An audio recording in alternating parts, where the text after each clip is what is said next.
Hey, and welcome back to Talk of Better Worlds. I'm Sir Felix the Cat, and with me as always is Hawk. How's your day going? Oh, it's good. How about yours?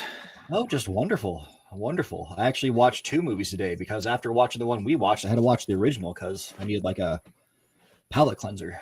I watched a recap of the original actually, just to brush up on it again. Yeah. Yep. It's not the greatest, but it's a cult classic at least. I got some thoughts on both the original and the new and the one that we watched. Word.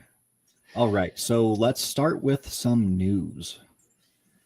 So this has been an ongoing thing with James Bond, like who's going to be the next Bond? And well, they at least tapped the next villain. And he's been super popular again because of another series that he's in. But boom. Oh, dude, I love this guy. I love him and everything he's in. Yep, but there's also a new person tapped for Bond himself, which I think me and you had discussed him before. Yes, Cillian Murphy. Yep. Yes. He would be an interesting choice. He would be. He would be a very different take on Bond. Yeah. He would have the smoothness down at least. Oh yeah, no, this dude is like suave as hell. Like he oozes charisma and swagger. Yeah. Yeah, I think that'd be pretty awesome. I'm excited for that. Like him or Cavill, either one of them. Yeah, Cavill. I love Cavill. He's a dude. He's a bro. You know what I mean? Yeah. But like, he's been in too much. Like, give him a break for a little bit. Yeah, and I still want to see that Warhammer series. I want to see something happen with it. I mean, I think it's going to be a while because it's Games Workshop is hyper protective and particular with Warhammer 40K, and so is Cavill. That's why they picked him. So I hope it takes a while, to be honest. Yeah. And then we got some Fallout show update. Oh, Macaulay Culkin is going to be in season 2. We're going to have Home Alone Fallout. Dude, he's made a comeback over the last couple of years. Not so much in like acting, but just as a presence online. Yeah. Oh yeah, people love him. He's also very, very funny. Oh yeah, he's so funny, dude. Everything I've seen him on, like when he guests on certain shows or just pops up wherever in the corners of the internet, I've loved everything I've seen with him. So yeah, for Halloween he dressed up as the quarterback for the Bengals. That was hilarious. They do look a lot alike. Okay. Yeah, that's great. Yeah, I'm excited for that one. I want to see what he does, like who he plays. Yeah, I'm excited to see him, and it'll be cool to see him back on a screen. It may not be the big screen, but it's still a screen. Yeah, it'd be dope to see his career come back. Because what was that movie with him and Elijah Wood, The Good Son? Yeah. Yep. That movie was dope. Yeah. They should make He's a good actor. They're going to bring him back from the dead. Yeah. Just as a zombie or something. Yeah. Yeah, The Good Son, back from the dead. The Good Son 2, back again. And then I have some news that might be kind of sad for you. Oh, boy. So Jerry Ryan turned down Captain 7 Picard spinoff. Oh. Okay, so my gut reaction to that is like, that kind of sucks. But if I critically think about it for a second, I'm also kind of happy about this. And I could probably understand why she turned it down. It's because it would suck. Probably. It would suck. It's just not that she's incapable. Not like I would love to see her head her own show, especially as a former Borg, like Federation or even just not even a Federation captain, just as a freelance kind of captain or something. That would be incredible if she like drops out of the Federation or something. I don't know. I don't want to go too far into nerd shit, but like she would be awesome as the head of her own show. It's just I don't trust the writers if they had anything to do with Picard. Yeah, be careful. We're only a nerd channel. Don't go into the nerd stuff. Yeah, no, I can't. Oh, I'd be here. Dude, you know how I am. I'd be here for like 12 hours. Our first 24-hour show starts right now while I go over why it'd be cool to see Jerry Ryan as a captain in a show. Yep. Yeah, just I would like to see her back for something. Bring the character back. Yeah, she's so cool, dude. And then since you play Steam or use Steam, Yes.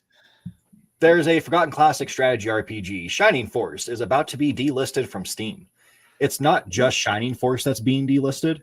It's the full Sega. Here it is. Sega Master Drive and Genesis Classics Collection is about to be delisted on December 6th. Shining Force, at least, is one that I think you would like. It's old. It's a classic game, but it's a solid strategy game with a decent story. I'm looking at it on Steam now. Why are they delisting it? I bet Sega really hasn't said.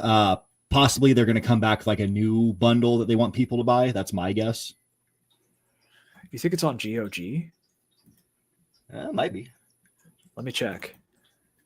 Because I'm looking at it's like 99 cents on Steam. I might just pick it up. But if it's on GOG, that'd probably be better because then you could get the executable. I actually bought a thumb drive to put like executables on 4 games that I own with GOG.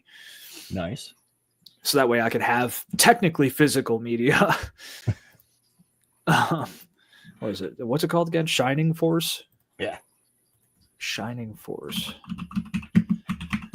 Let's see if it's on. Nope, it's not on GOG. So even if it's delisted from Steam, if you own it before they delist it, you'll still be able to access it though. So yeah.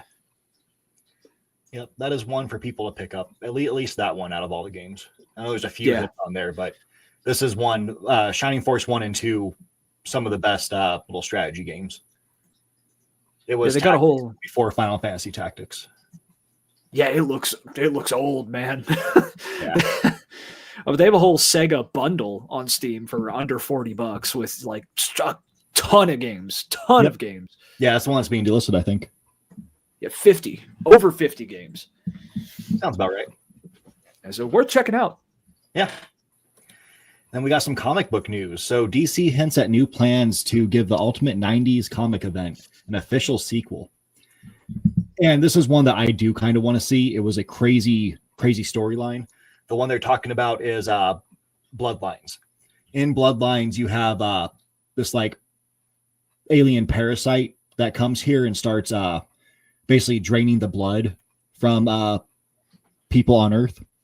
Oh. Like all throughout the galaxy and whatnot. And it kills some end up surviving, and others it actually activates their like hidden mutagen. So they end up like awakening their powers. So this is an event that I kind of want to see what happens. And is that like a Terminator Superman? Oh yeah, I can't remember his name. Terminator Man? Yeah, Terminator Superman. Yeah, it's pretty straightforward. Yeah, it was it's a cool event. I do want to see that one come back. It looks dark. Yeah, it was pretty dark. That's cool. I like that. It's a pretty brutal one. And then we have to talk about N7 Day really quick because N7 Day happened. So No Man's Sky, being one of the best games ever made, decided to throw the Normandy back in there again because it deserves a good home. The best Normandy, by the way. I don't care. The SR1 was the best. Yeah. Yep. Second best ship out there.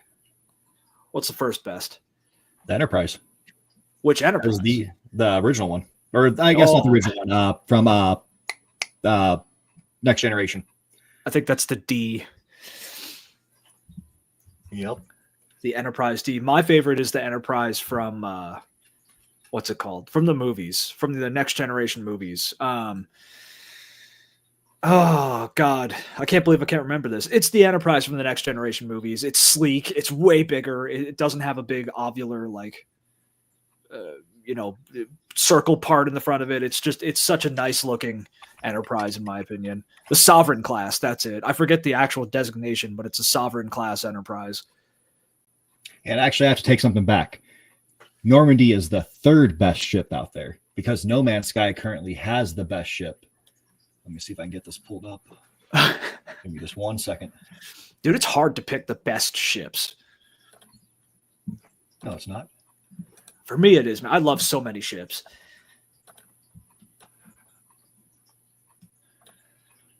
The squid ship. The squid. Dude, I love that ship. It is fantastic. I think they're ugly as hell, but they're cool. Yeah, it is just weird how it flies the way it's facing. Like this is the front of the ship. Yeah. And you would think that would be the back, so it flies like a squid would kind of move through the sea. Nope. Yeah, no, can't have that.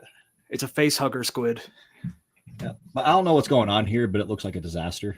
Yeah, that is like of all the screenshots you could have picked. Like what? Like, dude, why would it's like someone just showed all these ships? I didn't realize the black hole was like in the middle of that ship of the freighter. Oh no, I don't mean you. I mean whoever put this up. Like what is on Reddit? So like, what is happening here? Yeah. Yep. And then here's some good news. Scalpers are struggling to resell the PlayStation 5 Pro because it's in stock at most retailers. And because nobody wants it. Yeah. Too much supply, not enough demand. Yeah, like nobody's buying this shit, man. Like the only people who are going to be buying this are people who just do not understand hardware. Like those are the people who get swept up by the PR and have no idea what they're doing. There's so many outlets that are advertising like, oh yeah, PlayStation offers a great way to play PC quality games. And it's like, oh, I couldn't even say it's like a lower end PC. It's like a mid-grade PC with decent enough stuff in there, but it's not PC level.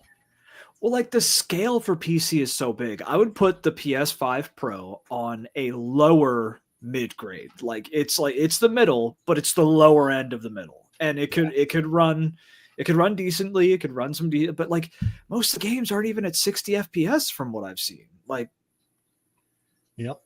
It doesn't even run at 4K. It runs at a 2K upscale. We're still there. I don't know if you heard about this, but PlayStation finally started removing the 8K off of their PS5 boxes, which I think we've talked about. Oh yeah, the Pro doesn't even have 8K. It says 4K. Yep. I'm surprised nobody sued them because I have a PS5. I was very lucky and got surprised with a PS5 for Christmas one year. And I saw 8K on the box, and I thought to myself, it doesn't even run 4K. They're trying to tell me that it could run up to 8K. They do have 2 games that can hit 8K. That's the only reason they can't be sued. People looked into that. What games? They're not good games. I can't remember if they were like stupid games. It's like, really? Well, like I said, I protect them. I mean, like most people don't even have 4K TVs or monitors at this point. People are still rocking like 1080p monitors, which is fine. It's good for what it is. But like, why are you even going to put 8K on the box? You know what I mean? Yeah. It makes no sense. Yep. Trash. Anyways, so let's talk about something that's good that's coming out that's going to be like an actual enhancement of a system. So Nintendo confirmed Switch 2 will be backwards compatible with them in the most Nintendo possible way. Basically, to cut into like all the election stuff, this is done, I believe, on election day, like at night. And they what's his name? Shigemoto, the head guy of Nintendo. Oh, I'm forgetting his name. Yeah, that dude. Yeah, the guy who wrote this. But yeah, he confirmed that it's going to be backwards compatible. Also, like the store is going to flow over, so you don't have to like do anything. Just sign back in your Nintendo account, like we figured they would end up doing, and keep all your digital stuff as well. Yeah, I was really worried about this with the next Switch, that they wouldn't have like backwards compatibility, or at least the ability to play games that you own on the Switch now on the new console. If that wasn't a thing, I'm never going to buy it. But since it is a thing, it's worth it in my opinion.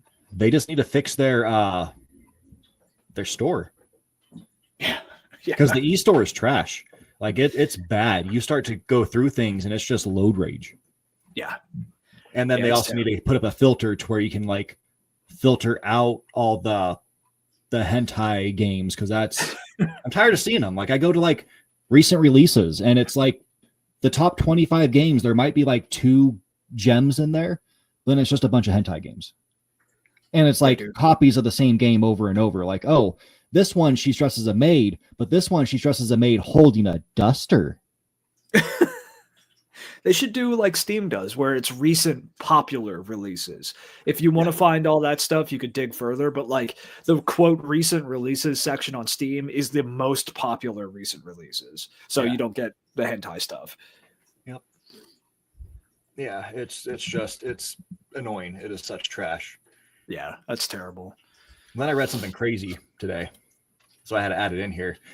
Before Keanu Reeves, another action star was set to portray John Wick. Can you guess who that is? I have no clue. Looking at my URL because it says it. An action star. I'm not looking. I really don't know. Like, are there really any big action stars at this point? There's a guy who was a big action star. He was, like, we're talking 80s, 90s, 2000s. Oh shit. No, Give your favorite Christmas movie. Wait, Bruce Willis? Yes, sir. Yo. That's who they were looking at before Keanu Reeves. Bruce Willis? Yep. I mean, if it was like 20 years ago, I'd say hell yeah. That's like, what I was thinking too. Awesome. Like he can't be that as old as he is now. I mean, take his like health issues away. But at this age, he just wouldn't be right. No, it like Liam Neeson. Yeah, he's too old for it now, man. You wouldn't be able to sell it. Like, I want Liam Neeson to start doing like old wise man roles, you know, if Bruce Willis was still doing stuff, because like he's totally done at this point. His mind is gone, unfortunately. Yeah. But like if he could still do stuff, I would want to see him in the old wizard, like maybe the assassin that John Wick goes to, who's out of the game now. You know what I mean? Like that kind of guy who doesn't do much, but he knows a lot. Yeah. Which is kind of like if they want to keep Taken going, have I just said his name, I already forgot it. Liam Neeson be like the advisor of the person who's trying to save their like fiance or whatever. Yeah, pass the baton, you know? Yep. Even Keanu Reeves, though, some scenes in the newer John Wick movies are a little hard to believe. But oh no, 4 was just completely realistic. I mean, he fell off like a 4-story building onto his back. That guy on top of him, or like that jumped down on top of him afterwards. He got hit by like 25 cars. He fell down the stairs 100 times. Oh yeah, that's right. It's always been ridiculous. Like John Wick has always been stupid. I love them, but they've always been stupid. But like the newer ones are they were like the last one in particular was just a little too stupid for me to really love it as much. Though the end brought me back. I got to say that. Yeah.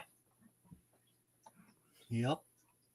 And then something I'm excited for. So Xbox is finally testing their big cloud gaming upgrade, which is going to be the format they've been talking about for a few years now, which is supposed to hit this month, by the end of the month, like be released and everything. This is what I've been waiting for, to where if you buy a game digitally on the Xbox store, you can then stream it anywhere. Which would let me like go on to my emulator device where I currently play the Xbox Game Pass that they're removing the cloud part from, which makes me really upset. Yeah. But because that's what I was waiting for. I was going to get Dragon Age Veilguard just to try it out, like play around with it, see what I could do with it, give my own review of it. But I can't do it the way I want to. I'd actually have to go steal my kid's Xbox. I'm not going to do that to him. Like that's pretty messed up. Why not? Yeah. That's all right. Like, hey, today is Saturday. You're grounded because it's Saturday. Hey, the sun came up, so you're grounded. Sorry. I mean, what? Our dads were great role models, you know. Yeah. Absolutely. And then a big story that we're going to continue about because it's just the most interesting thing in the world. The patents that Nintendo is suing Palworld over. And it's kind of related to the ball, how we thought it was, but just not in the same sense that we thought it was, like at all, really. It has nothing to do with the design of the ball. It's all because of these 3 patents, 7545191, 7493117, and 7528390. 191 focuses on the act of throwing a ball at characters in a field, which means next Madden needs to get sued because that's what Madden is. You're throwing a ball to your receiver who's on the field, like literally on the football field. That's I hate these way, headphones. that's way too broad. Way too broad. Yeah, I mean, baseball games got to be sued too. It's bad. It's bad. We're going to see the end of Yeah. sports games. We'll have FIFA. Because you kick the ball. No. Yeah. Patent ending in 117 is tied to an aiming mechanic, and 390 is writing on characters. So again, hentai games need to go because they're blatantly infringing on it. But You're riding on character. yeah, so like here's the aiming one, or the throwing the ball. I think it's both of them together because he's throwing the ball and aiming, Okay. which I think is dumb. That's like, yeah, this is such a broad thing. This is the problem with patenting video game mechanics. Like, we talked about this before when this first came up, like the Nemesis system with Warner Brothers and Shadow of War. You have these systems that are either super unique and incredible, like the Nemesis system, that then nobody else can use, or you have something that's so broad, like aiming at a thing and throwing a ball at it, and now no game can use it because Nintendo has well, Napoleon syndrome. We'll call it that. Yeah. Yep. And then we have one last story, which I forgot to bring up, and I wanted to. The Golden Joystick Awards, they released their nominees. And what we'll be doing an episode, I think it's next month, for the Video Game Awards, a whole episode dedicated to that one. But I figured for this one, because there's a few funny things we got to talk about in this one, they released their nominees, and for Game of the Year, they have Animal Well, which is an indie hit. They have Astrobot. They have Ballator, which is an indie card game. Like, I'm not exactly sure how it is, but they just had a big update with the last Nintendo Direct where they added in like The Witcher and stuff like that.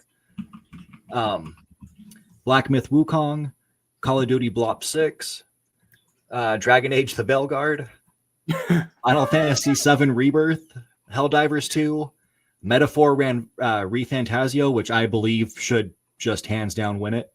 Probably. Satisfactory, which you said has been out for years, but finally like released in like a full version, so it's kind of a cheat to put it in there. Yep. Silent Hill 2, which I'll give it. That one does look really good. I'm not going to play it. I played the original one. I played Silent Hill 1 and 2 and The Room, and then a couple other ones. But this one looked really good from everything I've seen on it. And then Tekken 8, which is pretty decent fighting game from what I've seen. It took the Tekken method and like perfected it. Okay. Yeah, so that I was kind of interested in that one. Yeah, so those are the ones, and yeah, there's some that don't belong on here. Oh yeah, there's a few that don't belong on there. Yeah, I don't know which ones they would be, but they just don't belong. Hell, I told you before, I would even take, like, I don't think Helldivers 2 should win any award for game, like any Game of the Year / Golden Joystick, anything. It's too repetitive. Well, tell me what's going on here. What's going on there? So those, I forget the name of them, but it's this thing that plants its face into the ground and then those tentacles come up and smack you. And you could shoot the tentacles, or you could wait until its face, like it has armor plates that it exposes its face when it puts the tentacles in the ground, and you could throw a thermite grenade on its face and watch it go boom. So that's what that is. They're a bitch to fight, dude. It's part of the bug army. Yeah, they're bugs. Interesting. They're bugs. They're nasty, dude. Which here's where it belongs to. Best multiplayer game. There it belongs. Yes. Yep. Yes. I would put it there. Yeah, best storytelling. Again, there's some games I don't feel belong on here. I get people love the Final Fantasy remake games. I played Final Fantasy VII Remake, and that game was pretty. It was kind of interesting, but then I realized it's just a complete trash game, which is it's 90% filler. From what I've heard everybody say about this one, they praise it, but at the same time they say, hey, it's 90% filler. Then it sucks. Yeah, it's It's- it's trash. It's pretty trash, and I get that. You like the things that are pretty. I love Cloud too. He's a fantastic character. He's very interesting. I like Tifa because she's strong, not for the same reason everybody else does, where she just has huge things on her chest. Booba. Yeah. Big booba.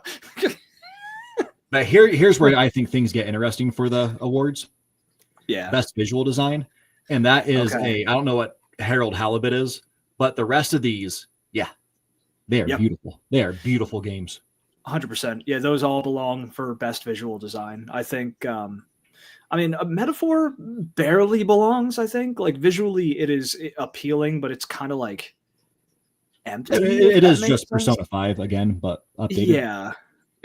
But Black Myth Wukong definitely belongs there. Probably should win that out of all of them. Yeah. But I mean, you have the most pores on a person's face. Yeah. Like, it's just the visual design wise, that's also lower on the list for me because like it is pretty as hell. Like graphically, it's so pretty, but like it's bleak and dark and there's not much going on within that prettiness, if that makes sense. Yep. But let's get down to the funny thing. Very last section. Best game adaptations. So they start off with a joke. They put Borderlands on there. That was the first one they nominated. And I mean, if we're that desperate to add a game adaptation to an award show, just cut the whole thing. Yeah. Yeah. Because I mean, I don't believe Yakuza's out yet. I don't think that's dropped yet. I think it's still being made. Knuckles, it's so-so, and I believe Tomb Raider's anime just dropped. And Halo is not Halo. I don't even know why it's on there. It's just like Borderlands. No. Like, why? Are you guys that desperate to fill slots that you just put trash up there and something that's not even released yet? Yeah. Like the only good thing about the Halo show was some fights. Just it was cool seeing like the Covenant get their asses handed to them by Spartans. Like that's cool. That's always going to be cool. Yeah. But outside of that, like everything else about the Halo show sucks. Yep. Fallout should win it though. I mean, unless Like a Dragon is incredible, I think Fallout should it just blows the rest out of the water. I just realized someone's missing from this list. Most wanted games. I saw Hollow Knight Silk Song, which that's just never going to happen at this point. Like it's so far away. But there's that one that Bloodborne. It's missing. Yeah. Yep. Bloodborne should be on every list of games that people want all the time until it happens. A remake or a sequel. Yep. Skate. I forgot about Mafia: The Old Country. I have it on my wish list, but I forgot about that. Yeah, there's my number one. Light No Fire. Sword and Shield. I got so burned with No Man's Sky. It's amazing now. Mm-hmm. But I was there on the ground floor, and I'm real cautiously optimistic about Light No Fire. Oh, but back to Borderlands. The streaming release is going to be dropping soon. Oh. Yeah, they're looking at a date now, so you're finally going to be able to watch that one. And I highly suggest you do. Maybe if I like get blasted or something. we should just make it one of the movies we watch for this. I'll watch it again. Oh Christ! For suffering. I don't want that pain. No, we could watch it for one of these. I think it'd be fun. Yeah, it'll be a blast. Rip it apart. But really quick, I just thought of something. You should talk about a movie while I change my headphones because I'm tired of putting these back in. What movie? The movie? Lord of the Rings. Lord of the Rings. Okay. Why? Like in what context? What like as a talk about the fact that it's coming out. Oh yeah, the new Lord of the Rings movie. I don't know if they even did like a big announcement for this. But the hunter, the search for Gollum, I think they're calling it the search for Gollum. Let me confirm. Search for Gollum. It's a movie that's coming out, I think, in 2026, based on what I've seen before. The Hunt for Gollum. Sorry, that's what they're calling it. The Hunt for Gollum. And it takes place in between when Gandalf suspects that Bilbo / Frodo has the ring, and he leaves the Shire and then goes across the world all the way to what's it called, the Gondor, to go into their library to then confirm that it's the ring. And after that, he leaves to look for Gollum because he knows that Gollum knows about the ring, and it would be good to have him nearby to help and stuff. And so he and Aragorn go to search for Gollum, and they spend about 15 years doing that, if I remember right. It's over a decade. They look for Gollum, and then this movie takes place in that search period, and then the first movie picks up again. So they really don't convey that time frame in the first movie, which I understand, because even with the extended editions, you're looking at like 5 hours. But they're making a movie about that specific event, and I think that's pretty cool. It's going to be live action. It's not animated. It's going to have I don't know who it's going to have as actors yet. I hope but don't hope they bring back Sir Ian McKellen as Gandalf, because Sir Felix and I talked about this, where he's a little too old, I think, for the acting part. But since he's a wizard, and wizards in Lord of the Rings are not really humans, they're kind of like angel things. They're not normal. He could really look however he wants, but acting wise, it may be rough. And then I don't know if they're bringing back Viggo Mortensen or whatever. I don't know how to say his last name. Viggo Mortensen. I don't know if they're bringing him back as Aragorn, but that'd be cool. But also, he might be a little too old, even though, yes, he's 80 at the time of the film, like when this takes place. But I don't know. I don't know who they're casting, but I've been on a Lord of the Rings kick, I've been gearing up for a Lord of the Rings kick lately, looking into a bunch of stuff, and probably going to play the games and watch the movies again soon. And I found that and thought that was pretty cool. Okay, I think I'm good. Perfect time. I think I'm good. All right. Okay, so yeah, but So we were going to do a topic on epic failures, because God, there's a lot of them out there. Oh, so many. We have a nice little selection down here on our background. The Wii U, which was a creative system. It was in my opinion, it was a complete step down from the Wii. The Wii was a beautiful gem that they made, and then Nintendo was like, how can we take this hype and just throw it away? So they came out with Wii U. Well, that's Nintendo's shtick. Yeah. Yep. And then we have the movie Elektra, because their Daredevil movie didn't do too well, so they brought back a character nobody cared about from it, and it just super flopped. We have Diablo Immortal, because you all have phones, don't you? Yeah, I mean, come on. Don't be mad that it's not a PC game. We have Shattered Space, the DLC for Starfield, which in itself is just a mega flop. Like, I've played it. I know people have bought it, but it's just not good. No, it's like not. That. It has it's in at like an 80 or something like that on Metacritic, and that's high praise. That is extremely high praise. Yeah. There's not enough in it to make it like, yeah, there's a bunch of missions, and some of them, like I've said before, some of the side quests are good, but the main story, the plot, the fact of how they do New Game Plus, it's bad. It is a disaster. The fact that people praise the New Game Plus is sad. Yeah, it's stupid. It's gimmicky. Yep. And then we have the Xbox One, because the 360 was great, and then they were like, they did the same thing as Nintendo. How can we take this hype and just like throw it away? Let's just make it an entertainment console, dude, and not focus on games. And that's when they started their spiral into oblivion. That console is the beginning of the end of Microsoft. That was where like I just lost all faith in Microsoft and Xbox in general. Yep, it is bad. It sucks, dude. It was real bad.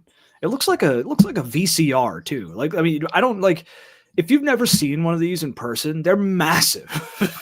Yeah. They're massive. Yep. Although I guess, now with like the 1 terabyte model, they decided to like slim it down, make it white. I forget. I think they released like 20 consoles that are all really the same thing over the last Oh, like it's the Xbox One S. That's the smaller one. it's I was naming. I was well out of the Xbox game by the time they put that shit out. Yep, that was bad. But yeah, there's millions of just epic fails out there. Terrible movies, terrible games, terrible consoles. I mean, we named the most terrible consoles that we could think of, really. They're the biggest. I mean, the Dreamcast was technically a sales flop, but wonderful system and way ahead of its time. It was basically doing things that the PS3 did before the PS3 was even a thought. Yeah. But like the people, the general populace that would have appreciated that wasn't there like it is today. Yeah. And it didn't have any really good advertising. I mean, that's where Skies of Arcadia came from. And I didn't know it existed. I didn't know that Phantasy Star Online existed, and that's where it came from. I didn't play it till it hit the GameCube years later. There's gems that were on it, but if you don't tell your consumers like, hey, we're doing this, this is why you should be excited, then you're not going to make any sales. It was terrible. I don't understand what they were thinking with that. Like it was like Sega gave up before the end for them, before they became just a game manufacturer instead of a console developer. Well, there's probably a bunch of stuff going on in the background too. Yeah, like a bunch of stuff going on in the background. But like, I don't know about you, but like, it's easy to associate a failed game or movie or show or whatever with just bad, and a lot of them are really bad, like Shattered Space or Diablo Immortal or the Xbox One. You know, like a lot of these are just flat out bad. But I think most people feel that way too. Like you hear that, oh, it failed financially, it failed commercially, it must suck. People didn't want it, it sucks. But sometimes, I'd say almost 50% of the time, depending on what you're looking at, but sometimes, whatever it is, just like was with the Dreamcast, it was really good, but the base just wasn't there for it, or it didn't advertise correctly, or something failed in the chain of events to get this thing to kick off. Like with movies, have you ever seen Titan AE? Yeah. Do you like? Oh yeah, that was a flop too. Yeah, that was I think it was a commercial flop. I love Titan AE. It's an incredible movie, and even for its time, it was incredible. But it was a huge flop commercially. Yeah. Yeah, that was a great movie. I'm not sure why it did so bad, really. Yeah, who knows with movies? I mean, I'm more in tune with the game side of things than the movie side, but like it could just be, it literally could be the timing of when it released. Like that's a huge, but like Ubisoft with the next Assassin's Creed, aren't they dropping it at the same time some other massive game comes out? Monster Hunter. Yeah, Monster Hunter's coming out. It's like you drop it at Titanfall. There's a great example of it. Titanfall, both 1 and 2, they dropped alongside other games that had way more of a base, way more of a name recognition to them. I forget which ones, but both Titanfall games came out at just the most inopportune times. Incredible games, total failures commercially speaking. Yep. Yeah, I think Horizon Zero Dawn and whatever Journey to the West, whatever they call it. Those two also dropped against like heavy competition. Their sales did suffer a little bit because of it, but at least they still had like some power because it was like Sony's newest flagship series. Yeah. And then you have the even rarer failure that comes back around, which the number one for me, and has been and will be until it's beaten, if it ever is beaten, is No Man's Sky. Yeah, it made the best turnaround. I mean, Cyberpunk 2077 would be the next biggest turnaround for a game. Yep. Oh yeah. But yeah, nothing's done more impressively than No Man's Sky. Yeah, and No Man's Sky has way more years to have fixed itself, and it's all free, which is crazy. It's still crazy to think about. Yeah. Yeah, all this free DLC. I mean, there's a running joke on the No Man's Sky subreddit, basically saying like, quit giving us free stuff. We're willing to pay you at this point. Which I don't agree with. I mean, I'll take it for free. Don't get me wrong. They deserve money, but I'll take it for free. We want to pay you. Like, stop just giving us free shit. We know you need money. Yeah. Although I haven't looked at the sales charts, but I think I heard somewhere that No Man's Sky, that like Hello Games, legit doesn't need to ask for money for these DLCs and updates and stuff, because the sales have just kept going up and up and up. Like, it goes up, then drops a little bit, skyrockets, then drops a little bit. But it's a steady increase in sales just because they've been doing the free updates. And this is the model that companies should follow, because it clearly it works if you have a good product. Yeah, show dedication. Like, don't give up on it. Like, imagine if they had kept Concord's probably a bad example. Anthem. Imagine if Anthem had just kept working on it and EA didn't just be like, oh yeah, we're gonna put a different staff onto this and have a guy headline it who's like pitching his ideas, like, this is what we're gonna do to fix this game for you guys, and have them start working on it and then be like, oh yeah, now we're just gonna shut down. See, something about EA prevents them from doing that. I don't know who it is in their structure, but actually with Dragon Age, they said early on that there would be no DLCs for Dragon Age the Veilguard. And now, from what they've been saying, they're holding to that, but it also sounds like they're not really going to do anything to try and fix or change or modify Veilguard in any way. They're putting it away, keeping their heads down, and pumping out the next Mass Effect. That's their goal, apparently. EA doesn't like to look back, I guess. Yep. Well, they don't unless it's money. The Sims. That's what it comes down to. Yeah. Unless it's The Sims. Yeah, The Sims, which always gets like 20 DLCs. Oh no, hold on. You're gonna shit your pants. Hold on. Because I've been playing a lot of Sims. Oh yeah, it's way more than 20. Hold on, let me pull this up. That's way more than 20. I'm talking about The Sims 4 anyway. I think The Sims 3 had around 20 or something like that. But if I'm not mistaken, I believe I own 43 DLCs for The Sims 4. And I don't even own, I think I only own like half of them, to be honest. Oh, now it's going to take a minute because EA's app sucks. Oh, man. Nice car going by. Yep. Here we go. Okay, we're loading up. All right. Library.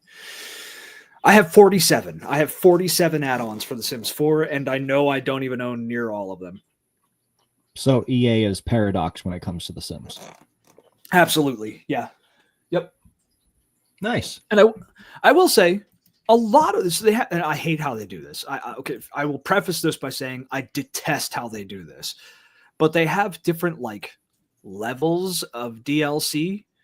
They have their expansion packs, which add stuff like careers that you could actively go to, and they have like a ranch one and the one where you could rent apartments and stuff, go through high school, like big packs. They're $40 each, unless you go into cdkeys.com. They're way cheaper there.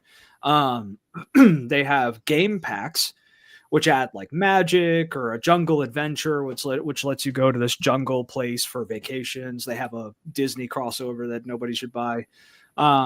Wedding stories. They have the stuff pack, which is $10, and that adds like decor and clothing or like weird one-off things. Then they have the kits, which is just decor and like furniture and stuff like that, or just clothing. And those are $5. So there's different tiers of DLC. All right. It sucks. I hate it. I hate it because they're good.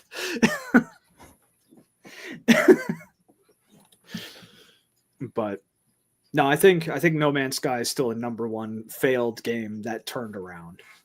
Yeah. Yeah, and then there's games that never failed, like Stardew Valley, and it just keeps getting better and better, again, for free. Just free updates. Hey, a bunch of new stuff. What's that? What's free? Yeah. Free doesn't exist. I don't know. No, that's not a thing. No, we pay in Well, blood. the free games are what you get every time you pay for your PlayStation Plus. Yeah, well, Monthly yeah. free games. You pay, and then it's free. Yeah. Just like when you buy food from a restaurant, like you pay them to go to the restaurant, but then the food's free. Yep. No, but I think the biggest video game failure is still, like, at this point, well, not still, but at this point, the biggest video game failure in every metric is Concord. I'm pretty sure it broke every record. Yeah. Yep, absolutely. It has to be. There's nothing. The only thing I can think of that's up there for being terrible is the game that's our background, which is Sonic 06, where it has that cringy kissing scene between Sonic and the human girl. Oh, Christ. Yeah, which is weird. Did you know there are Sonic weebs Oh, yeah, absolutely. who like want to actually have sex with some of the characters in Sonic? Yeah. Yeah, people got pissed when it was a censorship thing. They censored the Rogue, the bat, and people lost it because she wasn't as revealing of her sexiness. And it's like, come on, dude. Come on. I want to die. I think I learned that like there was an episode of the show that DFF, the guys that I watch, and they did a weeb gauntlet, and I learned that about Sonic, that there were Sonic romance people who want to have intercourse with animals, anthropomorphized animals from Sonic. Well, I mean, there's people who want to be with My Little Ponies. So, Christ, dude, bronies, God. yeah, dude. nothing surprises me. Yeah, you Oh, can never God, forget about dude. the bronies. God, I try. I really try. I really tried, dude. Yeah, Yeah, it's quite disgusting. Which there we go. The most epic failures of all is those people. They're just failures as humans. You have something wrong with you. That's what you're into. Like, I'm not here to like kink shame, but that's not a kink. That's weird. That's a neurological issue. Yeah.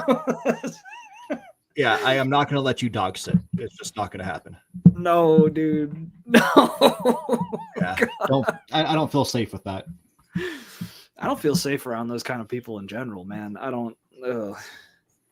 Sorry, like if that's your thing, like the furthest I will like socially be okay with, I guess, is furries. Not my thing, but if you want to do it and be weird, all right, whatever. If we talk about interests as furries, like, yeah, we probably diverge pretty hard. Yeah. But like most of them can be kind of weird, but you know, there's some normal-esque furries. Yeah, you don't do like this weird salute where you like put your hand to your chest and then straight out. Oh no, I don't do. No? I mean, Oh, well, only on weekends, only at the rallies. I mean, but you know, actually me and had the boys. it was the assistant principal of my high school. Like me and some of my friends were chilling like on this grassy area, and he's walking past, and we're like kind of at a hill, and we're like, "Oh, hey, how's it going?" And he goes to wave at us, and he does that and waves, and I'm just like, "What? What?" Did he just salute us? This black guy just salute us?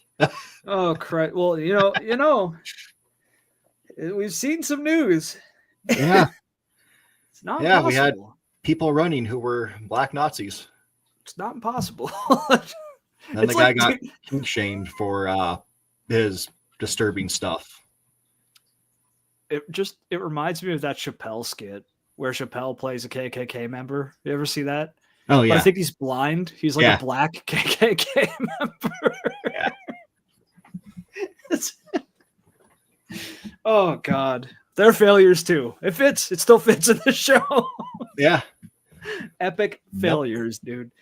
Are we doing that? Are we switching it over to like broadly speaking? Just failures? Yeah, I guess we've just gone over to broadly speaking, like what is an epic failure? It's all these people. All these things we're into. What is a failure? Yeah. I mean, what other examples of epic fails do you have? I mean, there's Geely. What's the that? movie Geely with what's his name? Ben Affleck and J-Lo. They put out this movie back when they were first dating or first whatever they were. I don't know if they were married, engaged, dating, whatever it was. But they put out this like kind of weird, sad romance movie called Geely. And at the time, at least, it was rated as like the worst movie ever made. I think I found it here. It's 2 hours and 1 minute long, dude. Yeah, it's bad. It's got Christopher Walken. Yep. Yeah, I took the time to watch it once just to see if it's really that bad. Yeah, it has a 2.6 out of 10 on IMDb and a 6% on Rotten Tomatoes. I mean, that's lower than the movie I think that we watched today. Yeah, we should have watched that instead. Oh, dude. I mean, you might not be here today. You might have decided to hang yourself. It's terrible. I was close with what we did watch today. Yeah. Good God, dude. Yep. That was so bad. Oh God. Top comment on. Let's just put this up. Okay. Give me a second. Let me share my screen.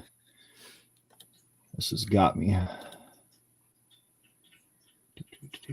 think it's this one.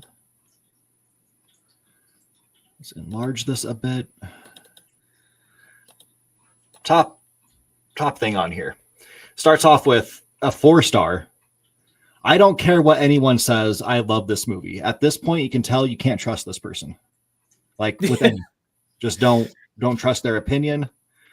It is terrible. They even call brilliant bit of writing. Brilliant. Yeah. Yep. God, dude. Yep. Yeah. Some people gave it 5 stars. Apparently, more people gave it 5 star than 1 star. I mean, there's gonna be a fan base for everything, I guess. That's the only thing I could think of, you know? Yeah. Yeah, there's special people out there. I mean, like someone will like something no matter what, because they're like everyone's taste is different, but also like, you know, some people just don't have any taste and they'll like anything. Although some people they're a little too picky, you know. I like it goes into the whole like failure thing with this epic failures. Like some of the stuff is actually good, and I'm sure some of the stuff that we like. Well, I know there's a lot of stuff that you and I like that a lot of people don't like. I know that for sure, because people just kind of don't understand good stuff sometimes when it slaps them in the face. Yeah, I love Taco Bell, and people like to just talk about how it gives them diarrhea. Dude, I've never had diarrhea with Taco Bell. Yeah, never. Ever. Like ever. Yep. And there were many nights after working where, I mean, you and I have gone a lot before, but like an old friend that I had and I would go after, let's say, preparing ourselves for such a journey. We'd go to Taco Bell, fully prepared. Very tired and prepared, and we would get a mountain of Taco Bell and then go back home and demolish that mountain of Taco Bell, and we were totally fine. Yep. Oh, I have another epic failure. This is Outside of everything, out of video games and media and all that stuff. Kmart. Oh yeah, Kmart and Sears with their whole debacle and going just straight under. That was ridiculous. Absolutely absurd. It's almost as bad as Twitter. Yeah. Oh, so did you prefer Kmart or Walmart back in the day? I mean, I've always been very lazy, like just extremely lazy. So I used to go to Kmart because they had the Velcro shoes. They were comfortable. It knows me. So my grandpa used to get them because he said they were the most comfortable shoes he had for walking. And then I decided to get a pair, and I was like, "Oh, this suits my needs. I can be as lazy as I want because I tend to sometimes just leave my shoes tied and just slip right into them. but Yeah. that tends to wear out the back, and I don't like doing that because then they get uncomfortable. So yeah, I was like, how can I be lazy without getting slip-ons? And I was like, oh, this is perfect. I just slap my hand on them and they're done. Velcro. Yeah. I preferred Kmart because Kmart had better toys, man. Like, Yeah. Kmart just had better toys. They had like more toys. They had better toys. I was young, you know, and I think my mom and I would always go to Kmart more than Walmart. And Walmart it's older, I think. Like Walmart's been around since like the 1800s, if not, like mid 1800s. But Year one. Yeah, they've been around since one. You know, Jesus was born in a Walmart, actually. Yeah. I don't know if you knew that. Away in a Walmart. Yeah. I'm not going to be surprised if that's how it goes. Give it like 20 or 30 years when Walmart and Disney own half the planet. They misspelled manager. Yeah, the Church of Walmart.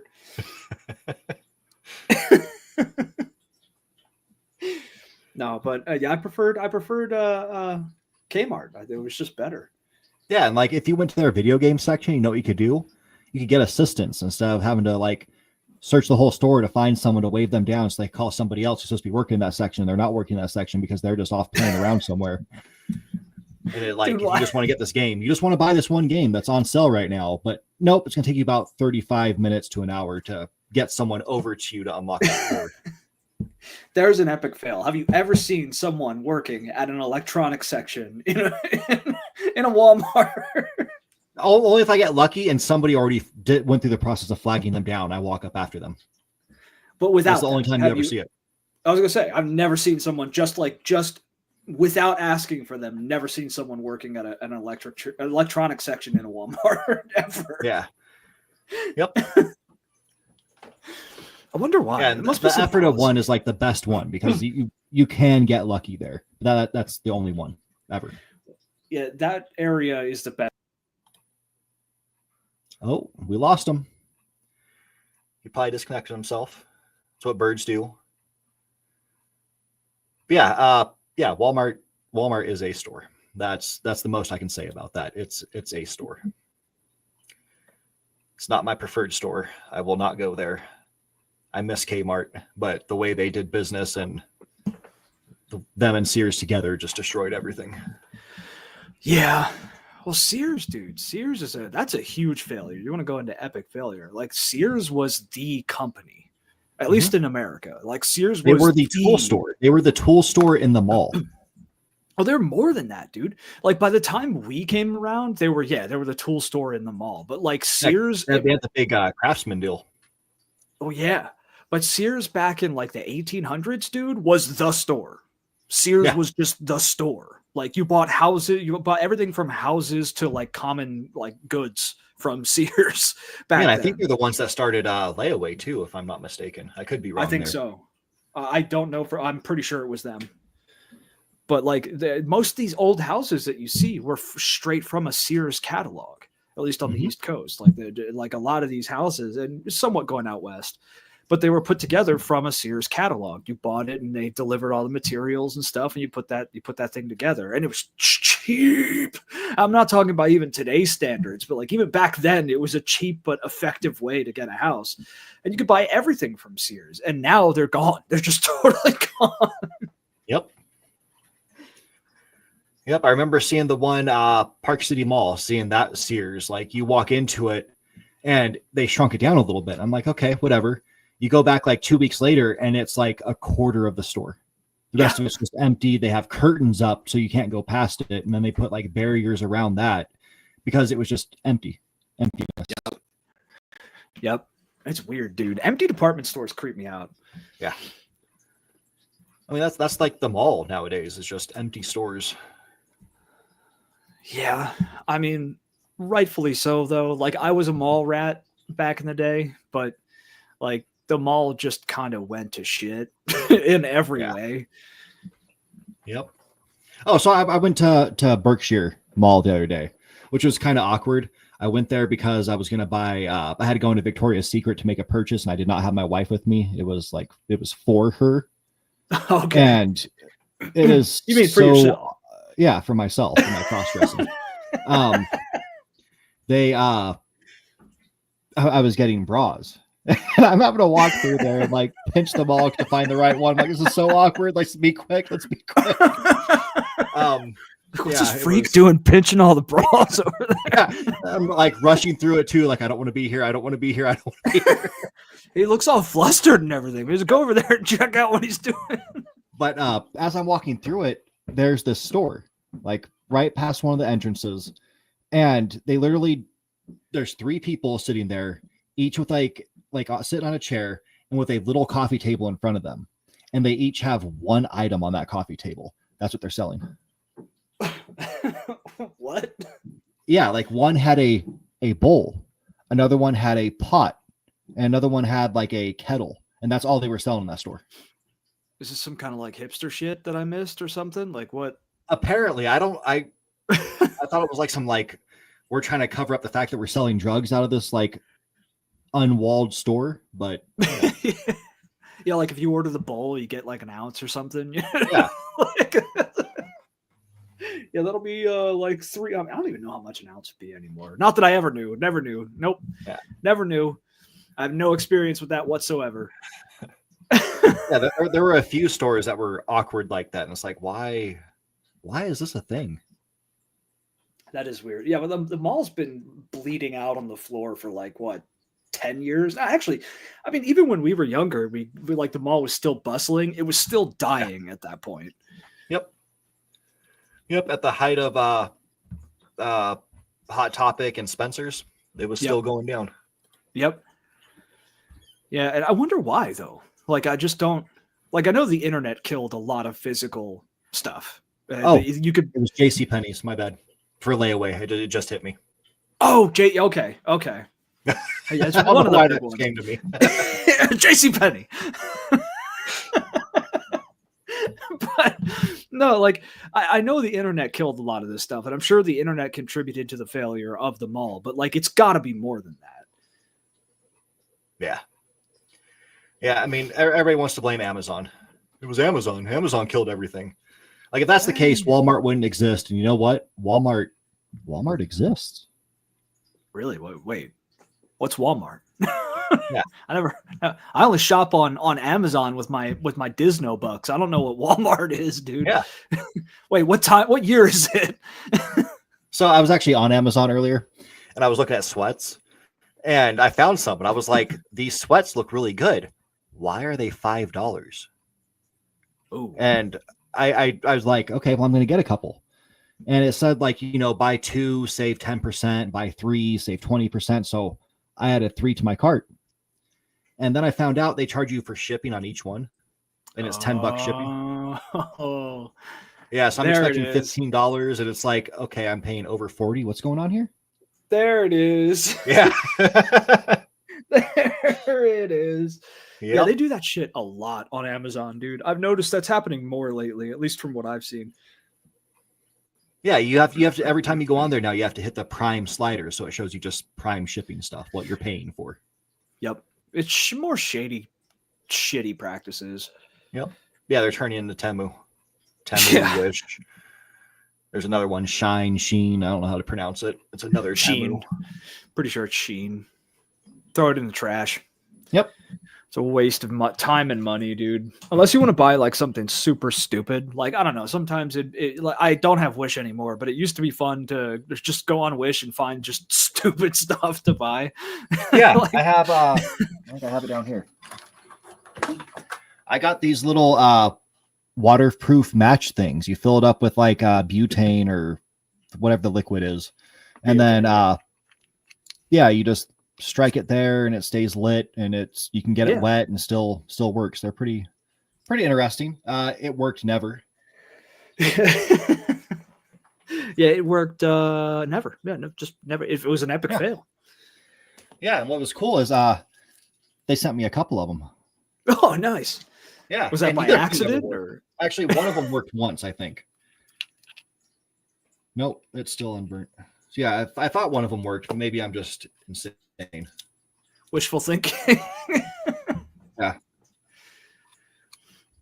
I can get a spark.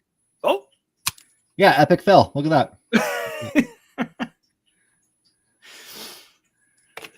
Yeah. But yeah, so do you have any like actual epic fails involving media?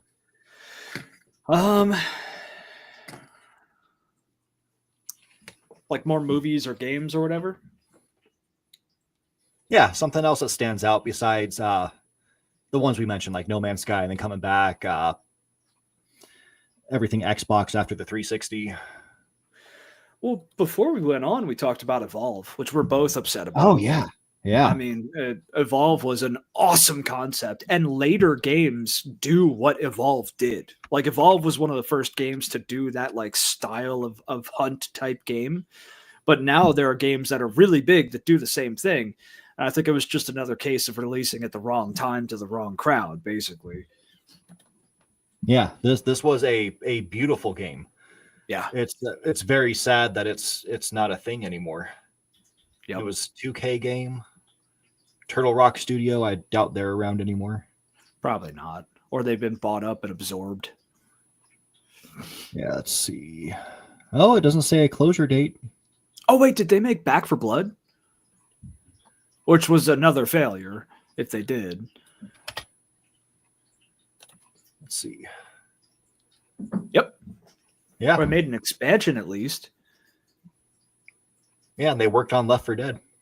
Yep, and Counter-Strike. Like, yeah, these guys have been around for a long time, doing a lot of good stuff. But it seems like lately, anyway, the stuff that they've worked on just hasn't kicked off. Like Back for Blood was another failure. It was kind of taking up the mantle of Left 4 Dead. But it just, I don't really know why, it just didn't really take off. I never played it personally. I wasn't the biggest fan of Left 4 Dead. It was fun, like fun to go to your friend's house and play Left 4 Dead for a little bit. But Yeah. Evolve was the one that they made that I loved the most. Like that game, it was so different at the time. And I loved the concept of it. And I was still heavily doing like multiplayer games. I played a lot of MP games at that time too.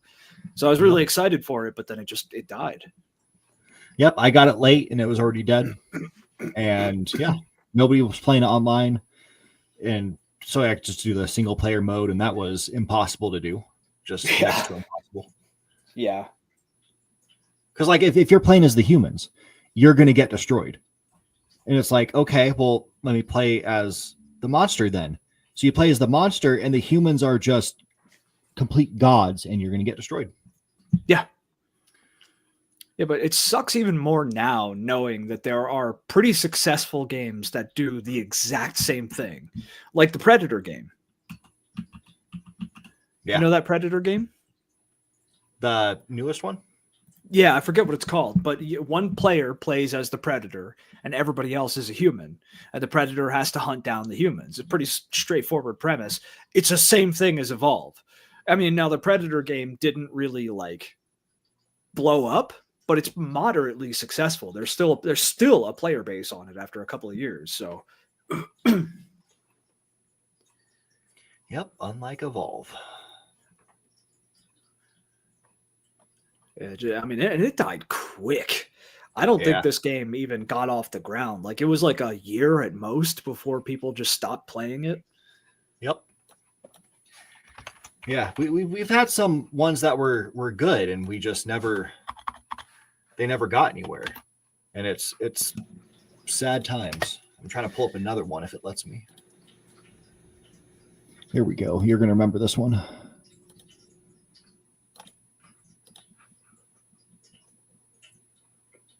Brink. Oh, dude. Yep.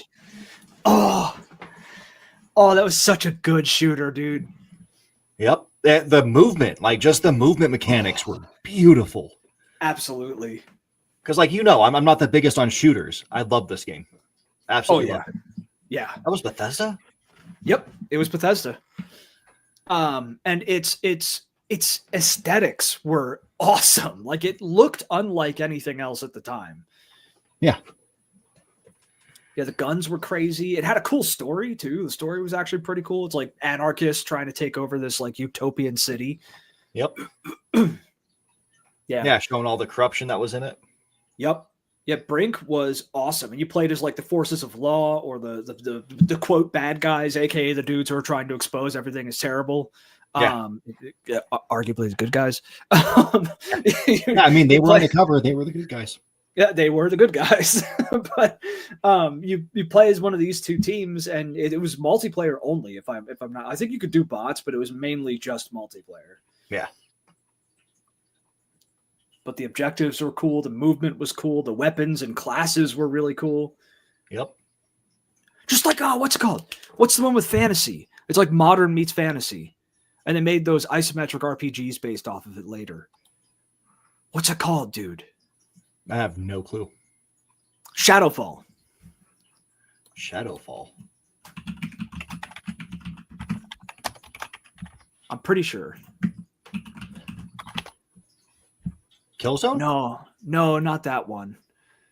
Shit. What's the name of that game, dude? They made isometric RPGs in the same universe later. Oh, hell. What are they called? I mean, we can talk about Killzone Shadowfall for an epic fail. That game is trash. Coming from such a great series, and that game was terrible. That was terrible. Yeah, because I love Killzone, dude. Killzone is incredible. What was the name of that game, dude? It's going to bother the hell out of me. Hold on. FPS with elves. What's FPS with elves?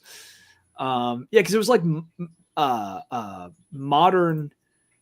It was a modern world, but fantasy races and magic existed within the world. And it was like certain classes could use magic and stuff. There were like dwarves and elves and everything.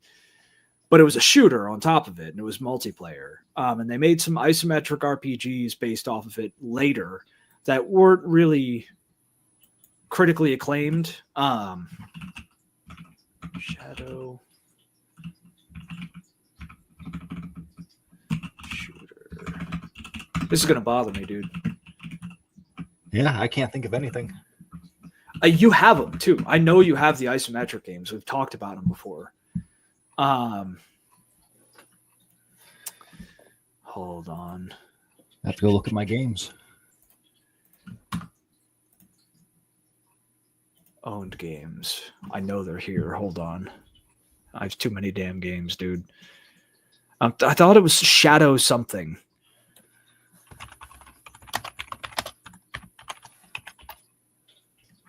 Shadowrun?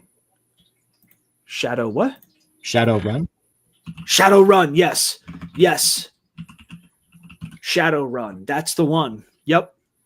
Those newer games started off, I think it's actually like a tabletop game or something. Yeah, because the original one I played was on Sega Genesis, I believe. That was a older version of these newer ones. Yeah, so Shadowrun 2007. That's the one, dude. That's the one. I don't think it ever really took off in terms of players or anything, but my God, did I have fun playing this game with my friends back in the day, dude. Yeah, I've never even played that one. Don't you have the isometric ones? Yeah, I have all those, and I played the original one on emulator, the one from way back in the day. Yeah, I never even knew they made a shooter one like that. Yeah, nobody knew about it, dude. That friend, the one I got, I wish I still had contact with him so I could just like thank him for helping make me who I am. Like that, the one friend who introduced me to Diablo, who introduced me to Warhammer Fantasy and 40K, who introduced me to like everything cool. The friend who was older than me, a cool older guy, he had Shadowrun, and we played it, and he would bring it over to our other friends' houses, and we'd do like a LAN party basically, and we'd play it that way because you could have bots in the game too. I don't think we ever even got to play it online. It was only just us playing it. But holy God, dude, that game was so fun, and it was brutal too. But I loved the concept of like fantasy tropes, fantasy races, and just straight fantasy magic, but with assault rifles and bulletproof vests and stuff like that. Like, it's so cool. Yeah, the newer ones, those isometric ones or strategy, whatever you want to call them, like I guess they're XCOM-ish? strategy. Kind of, yeah. Yeah, those ones, those are dope. Those are beautiful games. They're stupid hard once you get later into it. Like they start off kind of easy, and so you're going to go through it thinking like, oh, this is a cakewalk, and then you're going to get to a later mission, and you're just going to get murdered. You're going to get swept so hard.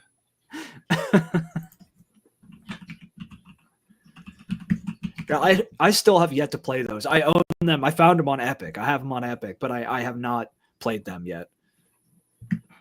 Yep.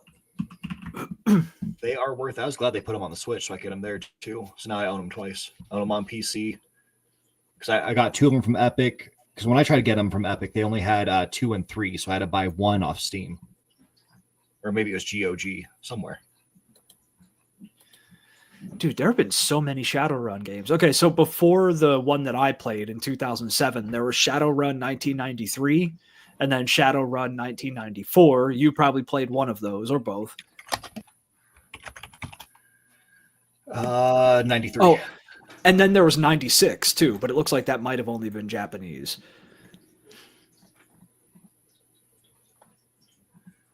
Actually, there's another one. Hold on. Maybe it was 94 as well.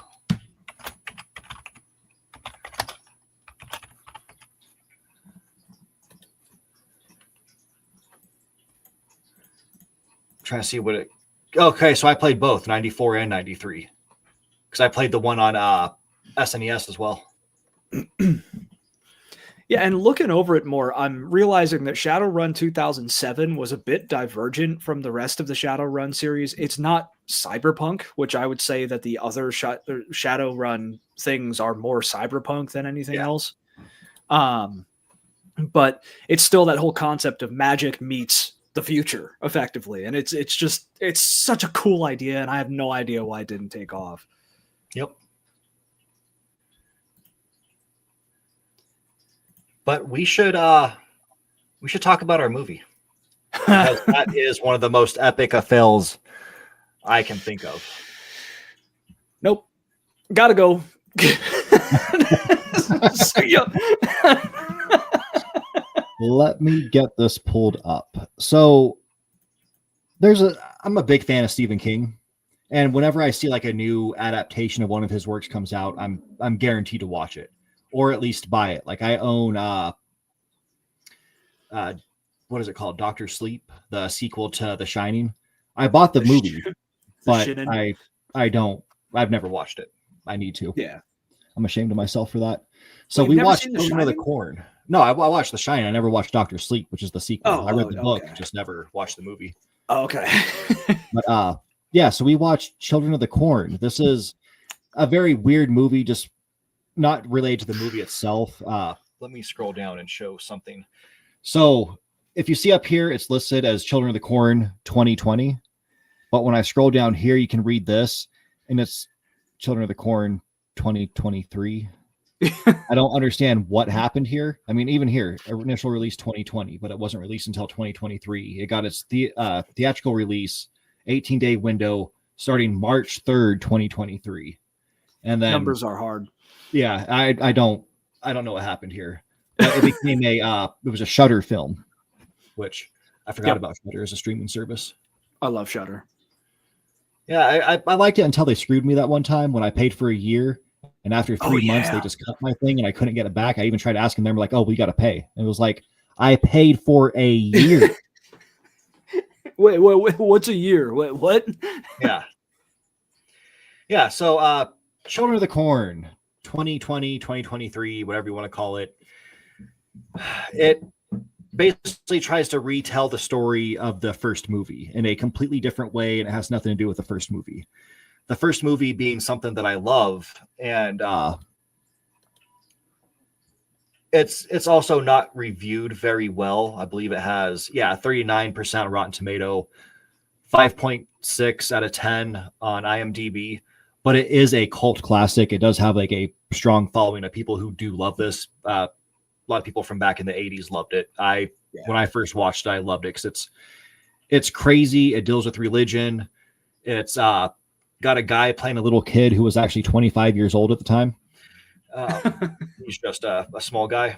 I don't want to call him a midget because he's like, I don't know. He's Whatever he's got going on with him, he's interesting he was also cousin It. on the Addams Family. Anyways, Oh, okay. there's this movie which It takes out the religion. It takes out the horror, in my opinion. It replaces like the Almost Amish style kid from the first one and replaces it with a psychotic little girl who wants to be the Red Queen from Alice in Wonderland. Yep. And I'm going to be straight up honest. For me, the first like 20, maybe 25 minutes, I thought it was going to be a good movie. They had me fooled. They had me so fooled. It started off and I was like, okay, this is decent. Like this is interesting. And then it just went straight off a cliff. And I can maybe give it a 2 out of 10 because I'm upset they lied to me. I wasn't fooled at all. I like literally the moment the older teenage guy pops out of the corn and starts bitching at the kids for hitting his car and says something along the lines of like, what the frick's going on? Like the moment that happened, I was like, nah, this is going to be shit. But then I was just proven right further on. And I will say the original Children of the Corn is a cult classic. I personally think it's dumb as hell. The movie, the story, however, is pretty good. And it's a short story from Stephen King. And even the first movie didn't really it wasn't a good adaptation of the short story. It was better than this monstrosity, but the first movie wasn't really a great adaptation of the story. And ultimately it's about the dangers of religion. That is the core of the story of the Children of the Corn. And that's what Stephen King intended with this story. Yep. And the first movie kind of got that across. And I don't know if you know this, there have been 11 movies in this series. Yeah. I was choosing one of them to watch. That's when I decided with the newest one. I was like, oh, there's a newer one. There's 11 movies in this series. Yeah. And now the first one did have Linda Hamilton, who, I mean, come on, how could you not love Linda Hamilton? But well, I mean, here's the thing I had an issue with that is if she can take on the Terminator, how come she can't take on a bunch of kids? I don't know, man. Maybe this was like, I can't fit it in. I can't fit it in. I mean, it's got the mother of John Connor, so like, how could you not like that? But this one was a goddamn monstrosity. It like you said, it took out all of the religion. It took out all of the whole point of the story is just gutted, and it turns it into a modern tropey, just creepy girl serves monster. You get to see the he who walks in the field or whatever he's called. I forget the full you get to see the monster instead of just yellow static like from the first movie. It's an actual CGI monster and it looks like shit. The acting is pretty bad. Not that the kids were terrible. They're kid actors, so they're inherently bad, but like they weren't terrible for kid actors, I will say. But kids just aren't creepy to me, dude. They're stupid. They're just stupid. And like this movie just felt stupid. That's the whole thing. I don't know. I couldn't take any of it seriously. Nothing about it was scary whatsoever. And it was just like a tropey modern mess.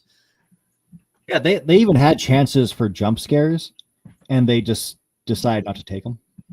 Yeah. Like there's a part early on where the main girl is like looking into the corn, and they could have done something there. They could have had something happen. Yep. Nope. She just turns around and walks away. Yeah, it just the movie, it feels more like it's about corn, and it should be about religion. Yeah. Like the movie's just about sentient corn. Yeah, I don't know. It's so bizarre. And it could be that the monster that we saw isn't real because the main character is trying to be she's going to college, got a degree to go to, I'm guessing MIT, because it's a college in Boston, to be a molecular botanist, I think it was. Yeah. Yep. And she says something about how the corn can make you hallucinate and all this stuff, like the chemical that it produces naturally on its leaves. Yeah, because she sees something twitch like in the plants early on in the movie, and she mentions that. So really, that all could have been a hallucination. It's just It a could have, group yeah. hallucination where they saw some crazy bad CGI thing that got stabbed in the head at one point, which shouldn't have done anything to it because it's not solid. You can see through it in parts. It's corn. Yeah, it. And she stabbed it, didn't cut it, didn't like swing it at it, just stabbed it. This was bad was- in every way. And they ripped off Silent Hill with the whole scene where killing the reporter, how the monster is like in the distance and like rips it apart, which is the same thing Pyramid Head does in I believe it's the first Silent Hill movie. Yep, you're right. Yep. It was just, it took a bunch of stuff from other movies that weren't even great in those other movies and slapped them over this Children of the Corn name. And it has nothing to do with the short story. If Stephen King saw this, which I doubt he even would have spent time to watch this, but if he did watch this by chance, he would have probably just said it was total dog shit and you should avoid it. Yep. Yeah, so it got a 3.7 out of 10 and a 11% Rotten Tomatoes. Those are high scores. Those are high scores. Yeah. Yep. Those are very forgiving scores. Yep. I'll give it a 2, and that's just because the filmography wasn't terrible. Yeah. That's I could really agree. all it comes down to. And then like some of the acting was disastrous, but like I think the dad, like main character's dad, did a good job. Main character was okay for half of it. Yeah. I like the preacher guy or whatever Yeah. he was. This guy. Yeah, Bruce Spence. I like him in everything he's in. Yep. Yeah. Did you And- know Yeah, that's about it. the main chick is like 20-something years old? Who is she? Her. Oh, yeah, I've never even seen her before. Not me either. But I like to look up the cast and everything. She's like 20-something years old, and they're playing her off as what, like a 17-year-old? Yep, 17. I mean, Well, I guess she let's does. go back to look this. young. John Franklin was Playing a little kid, and he was 25. I mean, he really did look like a little kid. Though. Yeah. Well, I mean, on second watch, because I watched it directly after I watched the remake. And if you look at his face, you can tell he's older. Like there's Yeah. something weird going on there. Like he looks older. He looks like he has like the older face wrinkles and stuff going on. Well, it's like the actor who played Nog from DS9. What's his name? Aaron Eisenberg. Aaron Eisenberg has the same thing that this guy has, whatever it is, where he just looks like a kid, until later, later in life, he just looked like a very young guy, and they were very small too. Yeah, Andy Milonakis as well. Yep. I got a pot in my head, but don't call me a pothead. Oh, there's a comedian. I forget his name, but he's in his 20s, but he legit looks like he's like 15 at most. He always jokes about how his dating life is a problem.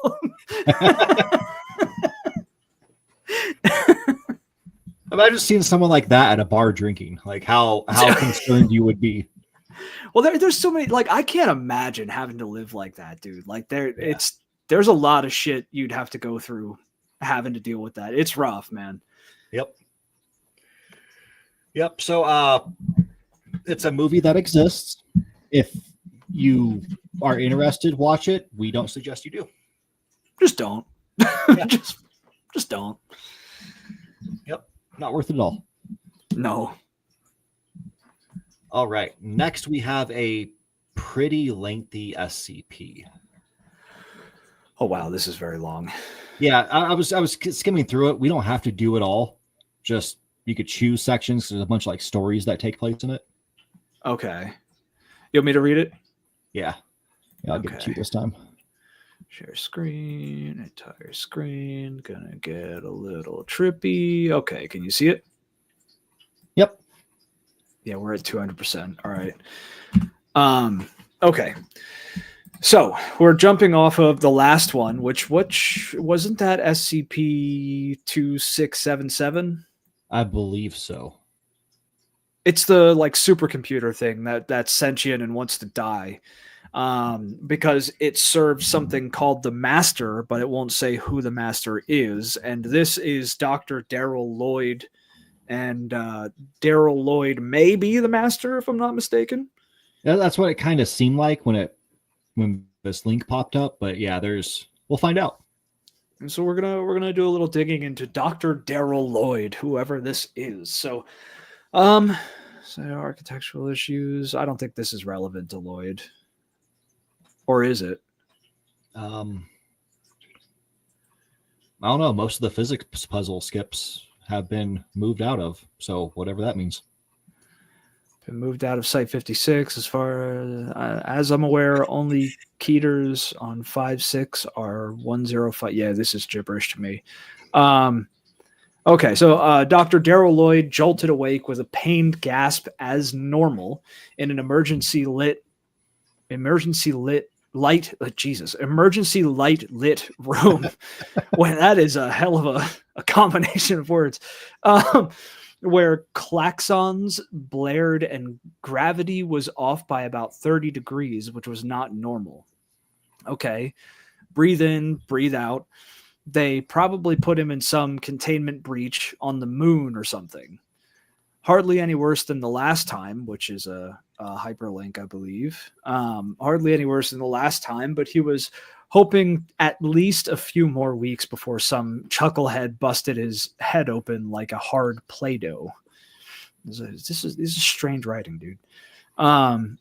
Currently, Dr. Lloyd was sitting in an understaffed office chair in a wrecked office facing an oddly intact computer screen split evenly between SCP-3428's documentation and a lost game of Minesweeper. A few office knickknacks lay scattered across the floor, although most detritus appeared to have been settled in the corner of the office. Most of the wall decorations, mostly framed photos of whatever family he had in this iteration, had been jostled off the walls by whatever caused this mess. All in all, he was glad he'd probably die before he had to clean this up. Dr. Lloyd reached into his pocket for his wallet, which he promptly fumbled into the corner of the room. Today was not his day. Greetings. Oh, sudden electronic voices always boded well. Dr. Lloyd got up plus 30 degrees and looked around the room. Hopefully this was just one of the killbots. What is a killbot? Do we know what a killbot is? I don't think so. I'm lost. Over here, your desktop. Sorry, this is my first deployment and all that. Dr. Lloyd looked back at his monitor, which had been replaced with a cartoonish rendition of the SCP logo. Always a good sign, of course, especially during a breach. Yeah, can I help you? Hello, my name is Theta Uncili 1730. That's an especially convincing name right there. I'm a Foundation-made artificial intelligence designed for the express purpose of handling site-wide infrastructural collapses. Indeed, it appears you've suffered a tilted plane scenario, cutting off... Wait, 738 did what? Oh, yeesh. Sorry, buddy. Either this thing was or wasn't supposed to be on his computer, and Dr. Lloyd wasn't sure which prospect was more worrying. But don't worry, I'm here to help with that. Now, I probably know what you're thinking. Oh, Jesus Christ. Who put an AI in charge of site security? But don't worry. I'm no HAL 9000. No, I've been designed to take a people-focused approach to containment breaches such as, well, this is a bit of a test run for me. Now, for something with no face and no heart, R&D sure did put a lot of effort to make this thing irritatingly human. Okay, running a few scans. You're Dr. Daryl Lloyd, correct? Senior researcher currently assigned to SCP-1055. I know I'm correct, but did I get the right guy? Ah, now the memories were coming back. Yep, that would be me. He'd been on 55 for a few years now. Some kid with a weird bear. Dr. Lloyd didn't have the full picture right now, but he felt like 55 was something, well, unfortunate. All right, then. The last thing Daryl Lloyd ever saw was a Class 4 visual kill cognito hazard. Dr. Darrell Lloyd jolted awake with a pained gasp. As normal in an emergency lit room where klaxons blared and gravity. Is this the same thing? It's a different story.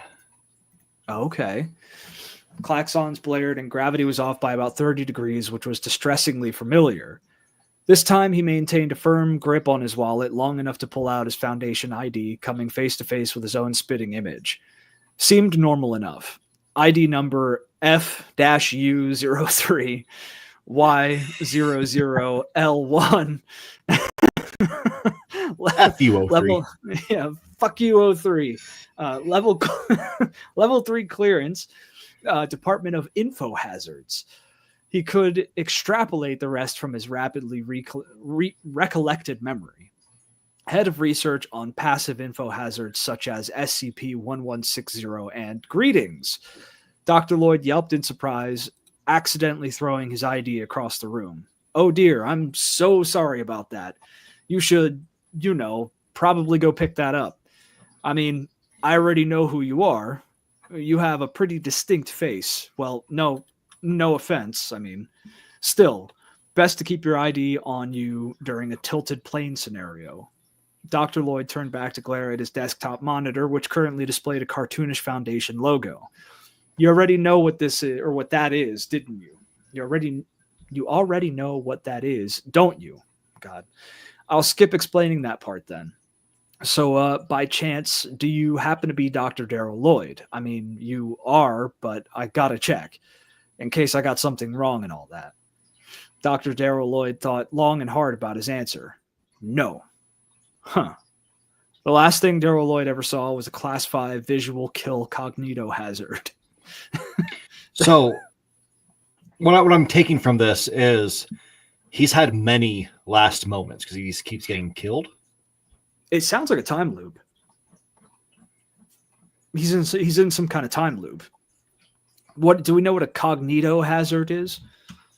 No, I tried looking up killbots. That got me nowhere. It's a really weird situation. A cognito hazard is a type of information or idea that can be dangerous to understand. For example, a strobe light can trigger epilepsy in someone who is vulnerable to certain colors of flashing lights. An information hazard or info hazard is a risk that can arise from sharing true information that may cause harm or enable someone to cause harm. So it could be an image, pattern, sound, or any kind of sensory signal that directly causes harmful or undesired psychological or physical effects to one who senses or perceives it. So it's got to be some kind of time loop that's going on. Yeah, or they're reviving him because of what that person just said to him. Like, unless I did something, in case I got something wrong. Like the AI thing? Yeah, whoever was just talking to him. Yeah, it was an AI. Some kind of thing. Like, maybe it's like recreating him, and that's why he's gasping in pain when he wakes up. Maybe. Well, that and the whole room is tilted 30 degrees. But yeah. All right. Dr. Lloyd woke up yet again in a room tilted to an incorrect angle. Fate probably wanted Lloyd to yet again drop his ID, but fate could get fisted by SCP-2800 for all he cared. The memories would come back to him anyways. They always did. Dr. Darrell Lloyd, level 3 researcher working for the Department of Info Hazards. Current project was some ontokinetic that refuses to let go of its stuffed bear for some reason.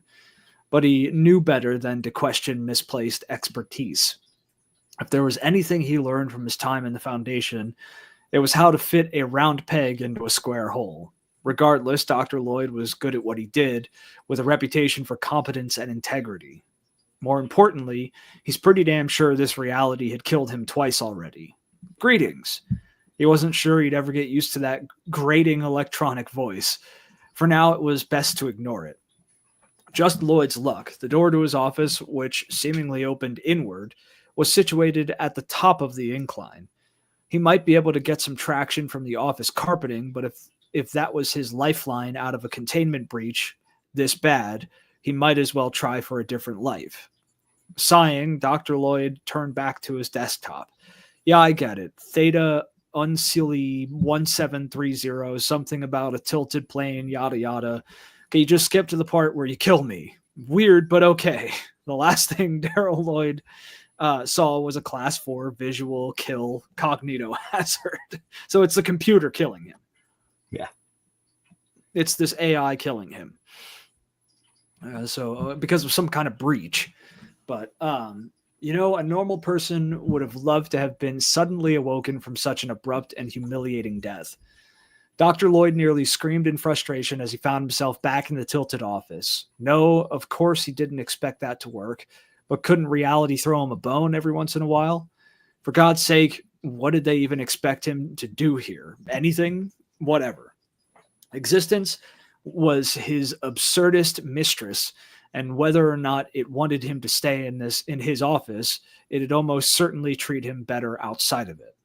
And so Lloyd began the ascent to his office door. Greetings. Lloyd chose to ignore 1730 this time. Where are you going? Don't you know it's dangerous to be out during a breach?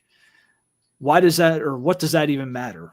The office furniture which Lloyd held onto during his ascent was thankfully bolted to the wall.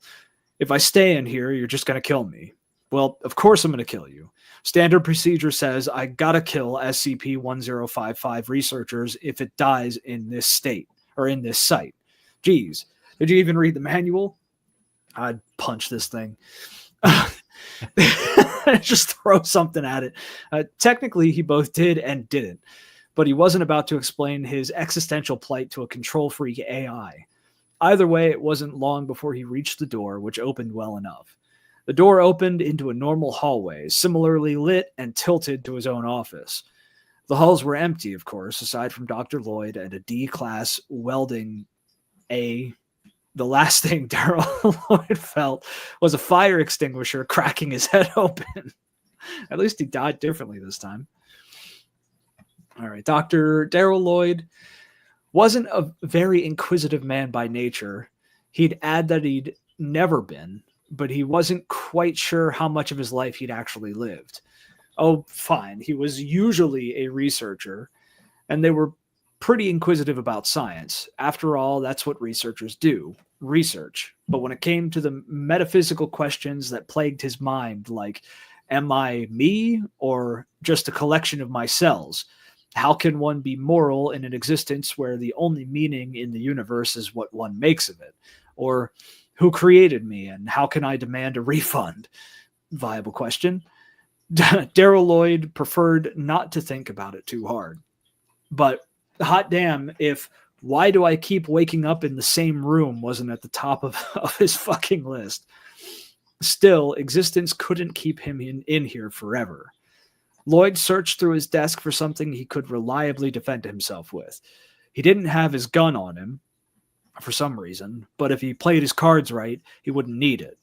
No, a stapler's too unwieldy to bludgeon someone with. What would he do with a letter opener anyways? Now, a tiny flashlight wouldn't make a good baton. Tape dispenser? Fuck it. He'd have the element of surprise anyway. As soon as Lloyd opened the door, he charged the D-class waiting outside and quickly found himself knocked over by a prepared swing of a fire extinguisher.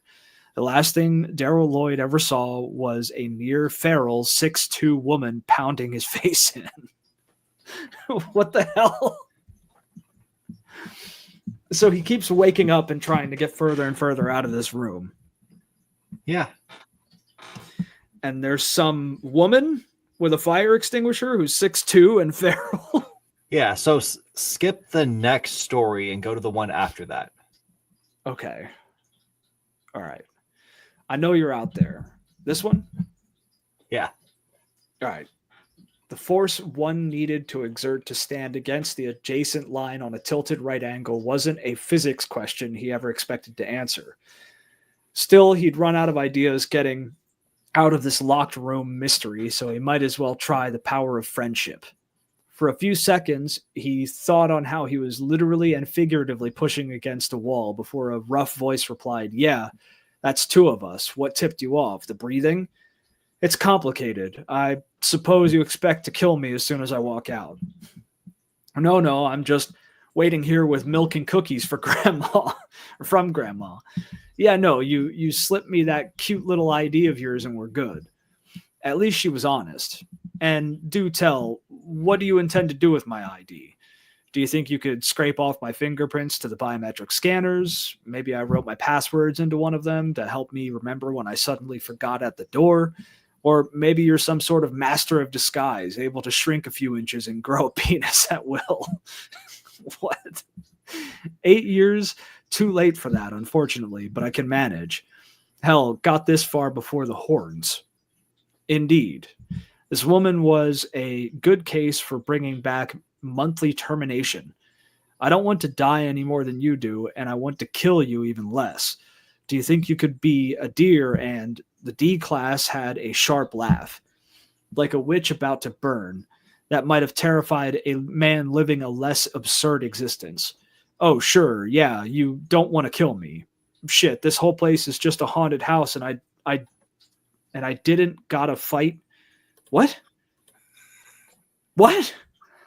And I didn't gotta fight for my life for 2 fucking years to earn a kill collar out of nowhere. Christ, dude, I didn't suck mall cop.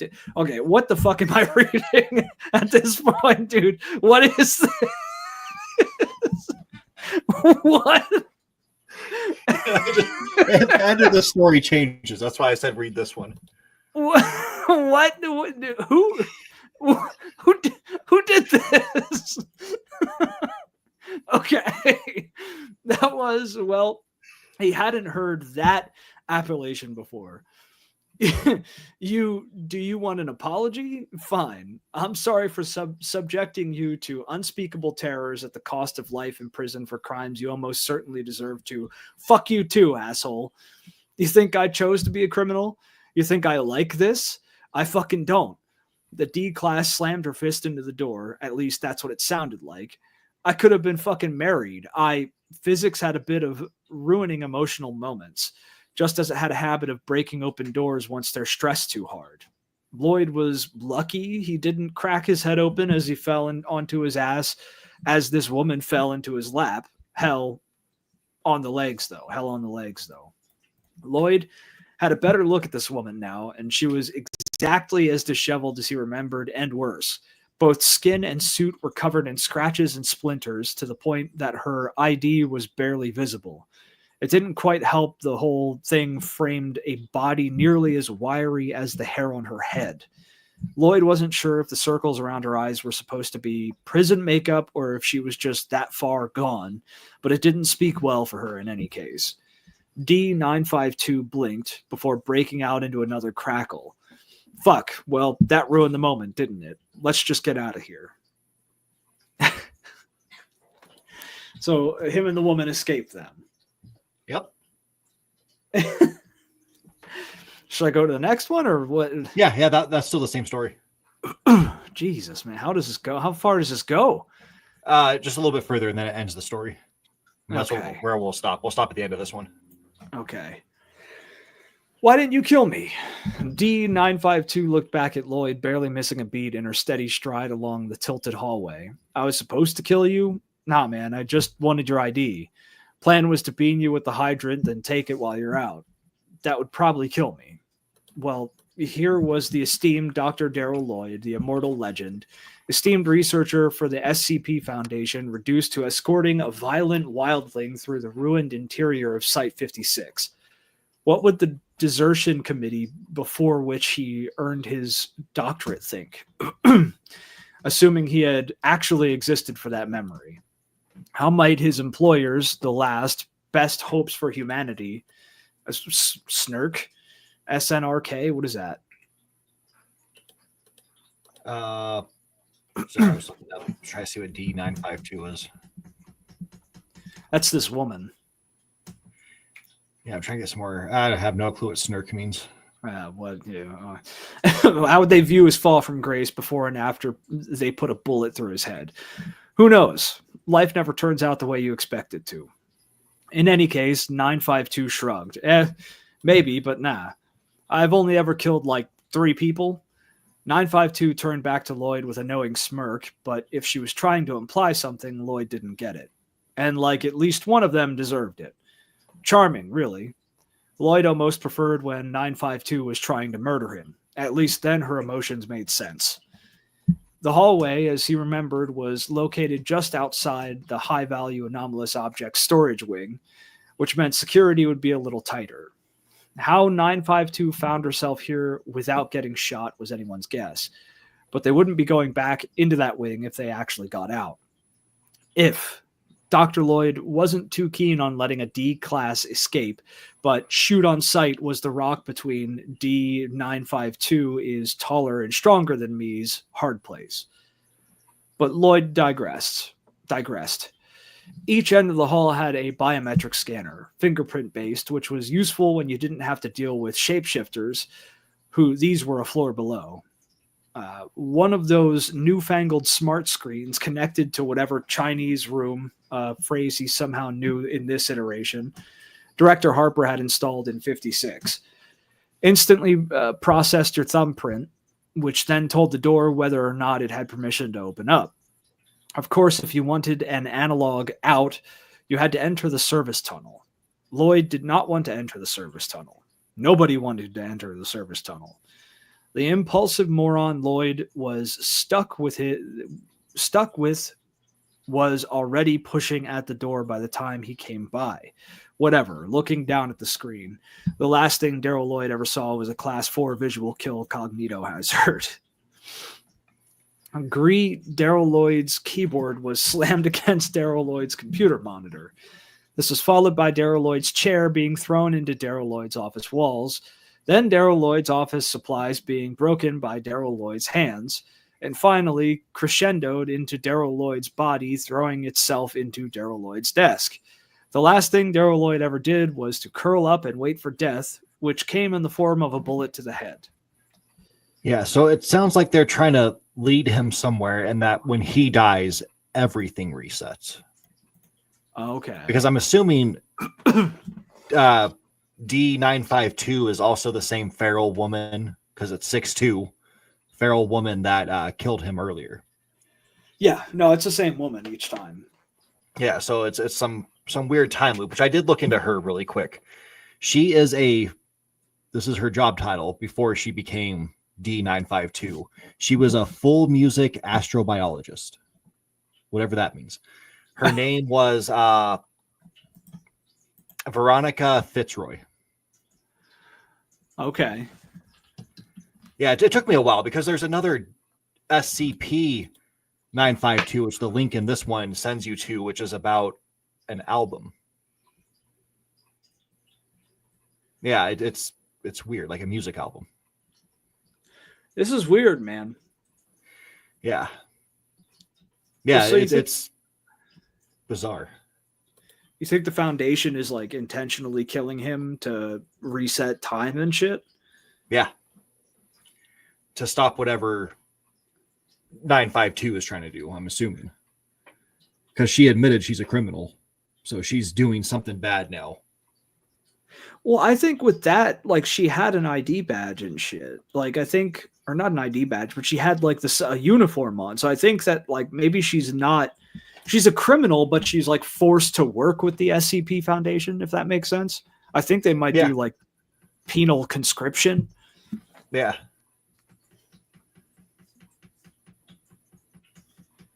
Yeah, it's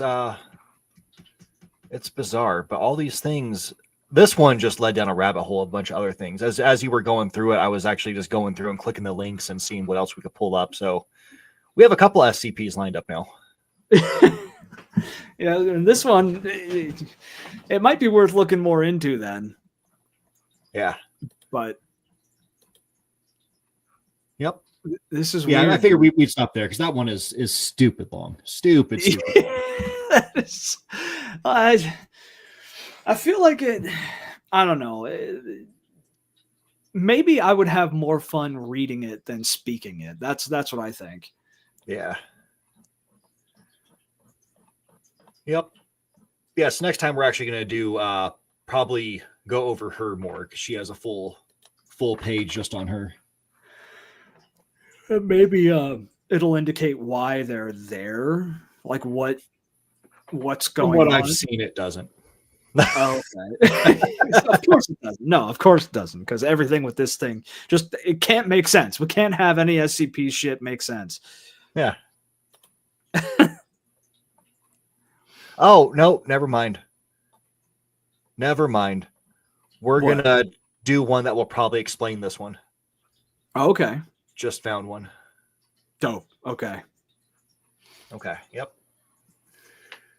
Yeah. So we'll go ahead and end this there because it's been a almost 2-hour show. But yeah. So thanks for joining us. Like I said last week, this is our last Saturday show. We're going to be moving them to Monday. Following this. So the But next not this one, Monday. yeah, not this Monday. Our next show will be on the 18th, Monday the 18th, Staying at 7 p.m. Eastern, 4 p.m. Pacific. So yeah, check us out for this next week. We have some episodes of the Blender and Nerd Talk Thursday coming up. Maybe some shorts and some other weird stuff going on in between there. But yeah, Yep. Until next time, you guys take care. Stay safe.